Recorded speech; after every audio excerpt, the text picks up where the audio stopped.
Baik, ini sekarang kita ada di Museum BNN ya Pak ya. Ada apa aja bisa ceritakan di sini Pak? Oh ya, di sini ini ada jenis-jenis narkoba. Ya bersama undang-undang ini golongan 1, golongan 2, golongan 3. Nah ini prekursor. Nah ini prekursor ini sekarang ini NPS. Sekarang tambah ada kita 78 jenis sekarang. Oke. Karena ini yang jenis-jenis baru ini 78? Jenis baru, ya 78 yang baru. Oke. Nah, ini di luar ini ya, ini yang NPS ini. Nah lalu ini juga sebenarnya ruangan ini ruangan untuk kalau anak-anak sekolah datang kita ajak ke sini. Oke. Ini apa itu? Kunjungan Ya begitu ini ya Pak ya? ini langsung ini sabu. Nah ini sabu alatnya. Alatnya. Lalu ini heroin. Lalu ini juga lem. Nah ini untuk anak-anak jalanan lem. Nah ini juga kita himbau supaya ini. Lalu keterangannya. Berarti memang sosialisasi di sini begitu lengkap ya Pak langsung. ya? Terutama bagi saya juga tadi menanyakan apakah di sini juga menerima kunjungan begitu bagi untuk siswa SD, SMP. Anak kita bisa langsung kita nonton di sini. Oke. Kita bisa setel film. Sosialisasinya sangat begitu ini ya Pak ya. Pak, kalau kita berbicara mengenai masalah tadi banyak jenis-jenis baru begitu. Ada berapa tadi Pak? 78? Ada 78 jenis. Apa saja mungkin salah satunya bisa disebutkan Pak? Ya misalnya kayak tramadol, katinon, seperti itu. Nah, jadi, kalau kita berbicara masalah mengenai ganja begitu ya Pak ya, ada kemarin beberapa waktu yang lalu mungkin kalau kita masih ingat juga terkait dengan budidaya ganja yang katanya dikatakan bisa untuk medis begitu Pak. Bagaimana pendapat Pak Heru? Jadi memang ini kami dari itu terutama untuk ASEAN kita sedang berjuang untuk tetap melegalkan ganja. Ilegal ya? Ilegal. Karena kayak Maret kemarin memang saya termasuk yang keras menyatakan bahwa cannabis tetap masuk ke golongan 1. Tetap masuk konvensi tahun 61. Yaitu masuk golongan 1. Ini dengan pertimbangan kita adalah lebih banyak mudaratnya daripada manfaatnya. Seperti di beberapa negara mungkin sudah dilegalkan terkait dengan untuk kesehatan begitu ya Pak ya. Tapi kalau saya tidak berbicara mengenai masalah legalnya Pak. Untuk masalah jenisnya, emang sama Pak? Ganja di sini dengan ganja sana sehingga bisa dijadikan buat medis begitu? Ada berapa perbedaannya. Jadi sini ganja di sini banyak THC-nya, tetrahidrocannabinolnya paling tinggi, lebih banyak 15%. Dan lebih bahaya berarti? Ya bahaya, seperti kayak rokok nikotinnya lah. Oke. Nikotinnya. Tapi juga di dalam ganja itu ada namanya DBC. DBC itu ada sedikit bisa untuk manfaat, yaitu untuk pengobatan epilepsi. Untuk pengobatan epilepsi dan untuk painkiller. Nah ini yang apa? Dan biasanya jenis ini ada ganja-ganja yang tumbuh-tumbuhan yang dipakai apa? Kayak agro ya, bionik seperti itu. Ini dia yang kita sangat tentang ya mengenai ganja ini ya karena mereka adalah THC tinggi sekali dan 65% pengguna narkoba di Indonesia adalah ganja. Baik. Ya, ini. Berbicara mengenai masalah ganja dan sejenisnya Pak, beberapa waktu lalu itu di Kalimantan ditemukan tumbuhan kalau tidak salah namanya keratom ya Pak ya. Keratom ini digunakan oleh masyarakat sekitar untuk pengobatan dan sebagainya. Ternyata ini sekarang dimasukkan ke golongan jenis 1 ya Pak ya? Ya, nah, betul. Kalau berbicara masalah jenis ini memang sama juga dengan ganja. Betul. Jadi untuk keratom ini kita agak dilematis di Indonesia karena kita dikelilingi oleh negara-negara yang melegalkan keratum. Singapura, Malaysia, Thailand, Australia itu keratum ilegal.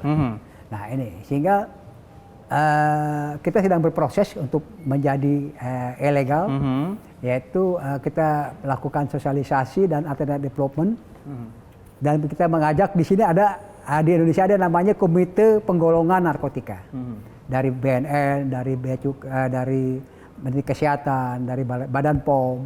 Itu komite itu masih kasih waktu 3 tahun untuk masuk ke golongan 1.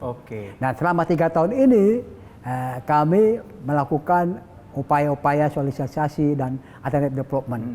Saya datangi Menteri Pertanian, Menteri Kehutanan dan bersama-sama bagaimana mengganti tanaman tersebut ke tanaman produktif. Kayak kemarin Pak Mentan bilang, oh bisa kalau memungkinkan tanam apa di sana, mungkin bawang, tanaman yang produktif lainnya. Jadi sekarang tanaman kratom itu di bumi hanguskan? Ya, kalau tidak di bumi hanguskan, karena juga kratom itu di sana juga untuk penyangga, untuk erosi. Nah, sehingga saya sarankan ke Menteri Kehutanan supaya wilayah tersebut menjadi wilayah hutan lindung. Hutan lindung tapi tidak bisa dibudidaya. Dan tidak boleh digunakan. Ya, karena tidak boleh budidaya. Jenisnya juga berbahaya begitu karena ya, Pak ya? Kandungannya 13 kali lipat morfin. Hasil dari 13 kali lipat morfin. Ya. Baik. Pak Heru, kalau kita tadi saya sempat berkeliling-keliling di ruangan Bapak, kemudian juga di media center, nih sekarang saya ada di museum gitu ya. Saya melihat nih lengkap sekali begitu informasinya dan juga yang ingin disampaikan di masyarakat. Kalau kita berbicara mengenai masalah pencapaian ya Pak ya, apa pencapaian yang saat ini sudah dilakukan oleh BNN? Pencapaiannya ya memang cukup signifikan. Dari 2011 sampai 2019 yang tadi preferensi kita 2,4 menjadi 1,8. Dan pengguna narkoba sebanyak 4,6 menjadi 3,5. Ya, ini kurang 1 juta kita bisa pulihkan. Kalau narkoba itu pulih, bukan sembuh. Kita pulihkan. Banyak. Kemudian mungkin ada penangkapan terbesar di beberapa bulan. Kita kerjasama dengan kepolisian, dengan bea cukai. Ya, seperti banyak ya, baik yang jaringan dari kemarin, jaringan yang dari Golden Triangle yang kemarin di Kalsel, itu kerjasama kita sharing informasi dan yang lain-lain, termasuk ya jaringan-jaringan yang dari dari Afghanistan. Itu untuk yang metapetamin, ya, untuk sabu. Ya. Sekarang sudah mungkin ada target ke depan berikutnya yang akan ditindak begitu Pak, lagi sedang dalam proses? Ya tentu ada, ya kita mengharapkan. Ya karena bisnis narkoba ini bisnis yang sangat menggiurkan. Kalau saya lihat narkoba ini bisnis. Jadi salah satunya penanganannya adalah kita matikan bisnisnya dengan pencucian uang. Makanya saya fokus setiap ada penangkapan narkoba kita miskinkan. Baik. Kita miskinkan. Saya mau minta pendapat Pak Heru nih. Pencapaiannya begitu banyak, kemudian juga apa yang dilakukan selalu bermanfaat begitu ya. Tapi beberapa waktu yang lalu, mungkin kalau kita ingat, sempat ada cuitan dari DPR yang mau menutup BNN begitu. Katanya ini BNN tidak menunjukkan prestasinya begitu Pak. Pendapat Pak Heru Pak? Ya bagi saya kita bekerja saja. Ya yang tahu masyarakat yang merasakan dan Allah pasti. Nah itu mungkin yang itu belum tahu ya. Makanya saya undang ke sini, kita sama-sama kita ajak sosialisasi ke masyarakat ya, bagaimana upaya-upaya kita. Ya, kita bagaimana bukan hanya di kota saja, sampai ke desa-desa kita masuk dan BNK kita masuk ke desa-desa, dan saya juga tiap kalau ke daerah pasti ketemu dengan kepala desa, dengan bupati, dengan gubernur pasti, karena itu pencapaian kita. Ya, bagaimana desa-desa ini bisa bersih dari narkoba. Nah, itu yang tadi juga sempat disampaikan oleh Pak Heru terkait dengan binaan-binaan begitu ya. Mungkin wilayah-wilayah yang tadinya melakukan hal seperti itu akhirnya dilakukan binaan-binaan begitu ya. Kalau saya boleh tahu ini banyak juga binaan-binaan dari Pak Heru juga ya, dari maksudnya dari BNN banyak di sini terkait dengan hal itu ya. Ada. Untuk di Jakarta mana saja Pak yang binaan-binaan? Ada di Jakarta ini ada Kampung Mutiara, dulu Kampung Ambon, ada Kampung Bocos, ada di Johar, di Menteng Tegulun, ada semuanya kita bina, lalu mereka produksi, lalu kita pasarkan lewat online. Kalau yang di Kampung Mutiara itu, di Kampung Ambon itu, produk mereka bisa dimanfaatkan untuk hotel dekat situ. Jadi luar biasa hotel dekat situ menampung produksi mereka. Malah pasarannya sekitar sebulan sekitar 80 sampai 100 juta. Ada yang diberikan oleh BNN pelatihan atau pendampingan begitu? Ya, kita pelatihan, pendampingan, kita ajak juga dari dari Pemda bersama-sama Dekranas, Dewan Kerajinan Nasional, kita ajak bersama-sama. Sejauh ini karya apa saja Pak yang sudah dihasilkan dari para binaan-binaan ini? Banyak. Tapi yang kita lepas kita jual ini adalah bukan hanya produksi tapi juga add value-nya, nilai tambahnya. Jadi ada ceritanya. Jadi harganya mungkin agak lebih mahal tapi itu ada ceritanya. Itu yang kita lepas dan alhamdulillah sehari bisa 300 sampai 500 pieces. Malah bulan lalu sudah bisa kita ekspor. Kita ekspor. Jadi sudah mulai banyak hasilnya begitu ya akhirnya. Ya. Oke, Pak Heru tadi sempat dikatakan bisnis narkoba ataupun narkotikanya adalah tidak putus, selalu ada saja begitu. Memang seberapa sulit sih Pak untuk memberantas ini di Indonesia terutama Jakarta? Ya tadi saya bilang bisnis narkoba ini nilai ekonomi tinggi sekali. Sehingga yang paling penting adalah untuk aparat penegak hukumnya adalah integritas. Itu paling penting. Kita punya integritas. Kalau tidak punya integritas bisa terpengaruh dengan bandar-bandar, ya sudah tidak bisa apa-apa. Ini yang kita tekan terus. Ya, apalagi situasi kayak COVID ini, ya ini yang kita antisipasi benar. Baik, ini terkait masalah COVID nih Pak. Terakhir mungkin ada beberapa anggaran-anggaran yang mungkin direalokasikan dan juga para personel kita sampai dengan saat ini di BNN cukup? Ya, malah ada dokter kita yang dibekaukan ke Kemayoran. Ada ahli palu kita dikirim ke Kemayoran untuk membantu COVID Satgas di sana di pusat. Nah, anggaran cukup, kita banyak revisi di sini. Yang jelas anggota ke lapangan pakai APD dan semuanya kita lengkapi.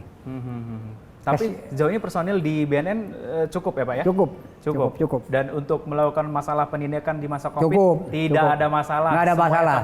Tidak ada masalah. Baik, terakhir Pak Heru, saya mau meminta harapan Anda, mungkin himbauan Anda bagi masyarakat Indonesia untuk tetap menjauhi narkoba. Silahkan. Narkoba itu bukan solusi dan narkoba harus kita hindari. Ya, harus kita hindari. Terutama untuk generasi muda. Generasi muda ya merupakan bonus demografi Indonesia. Ya, di mana kita akan 2035, 2040 kita akan menjadi ekonomi dunia 3 atau 4. Dengan syarat bonus demografi kita ini sehat. Nah itu, jangan gunakan narkoba. Itu. Ya, jadi harus benar-benar generasi muda yang benar-benar menjadi pilihan. Baik, terima kasih Pak Heru Winarko, Kepala BNN yang sudah bersedia meluangkan waktu bersama saya di sini. Terima kasih sekali Pak. Saya harap semoga BNN bisa memberikan hal terbaik untuk kita semua. Amin. Boleh sambil saya lihat karya-karya hasil teman-teman BNN Pak? Silakan.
Jakarta Barat. Ini Jakarta ya Pak? Ini Johar Baru, Tanah Tinggi. Iya. Ini juga ya Pak ya? Oh, ini di Banten dah masuk ke ini ya? Ya, ini kalau jam ini dari dari pengguna yang sudah sembuh, dia bikin jam dari kayu. Oke. Ini laku nih. Diperjualbelikan nggak Pak? Ya, diperjualbelikan laku.